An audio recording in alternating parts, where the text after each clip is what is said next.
Good Tuesday morning. I'm meteorologist Frances Payton from 13 News Now with a 7 a.m. update of the tropics. I'm going to start off with first Hurricane Margot. Right now, a Category 1 hurricane still doesn't pose any threat to land, but actually likely strengthening to reach Category 2 status before we'll see it enter again the cooler waters and fall apart as we get into the weekend. Still doesn't pose a threat to land, so not too much to report in terms of Hurricane Margot. But with Lee, we're seeing a lot of development with Lee. So there are a few things playing against this hurricane system, which is still actually maintaining its major hurricane status.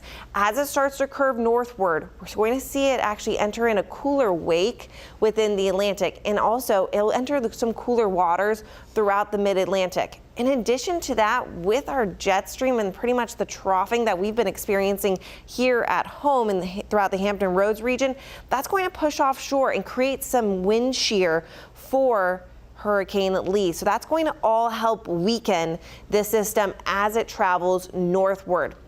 But I will say for Bermuda, expecting to see a decent punch, looking at heavy rainfall, looking at a tropical storm force winds, large waves, as well as a strong rip current risk.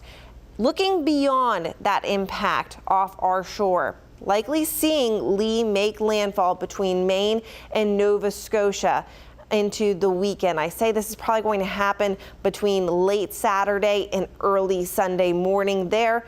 Best news I can bring, since it is going to be on the cooler side in terms of the waters and the system continues to weaken, it's likely going to be a tropical depression, but still could deal with some heavy rainfall as well as some really strong wind gusts, as it does have that impact for maritime Canada as well as parts of New England. Let's talk about the waves though.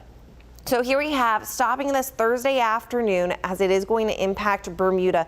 You're expecting to see waves near Bermuda around 20 to even 30 feet high.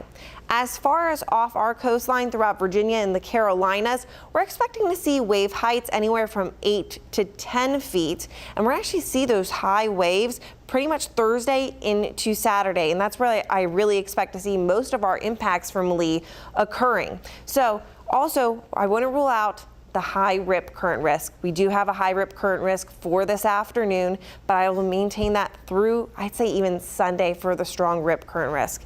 Large waves, as we just broke down, and also some beach erosion for our barrier islands throughout the Outer Banks. Thankfully, our tidal flooding will remain relatively on the minor side, but I wouldn't rule out dealing with tropical storm force winds. When I'm talking tropical storm force winds, I'm expecting to see wind gusts throughout the Outer Banks about 40 miles per hour.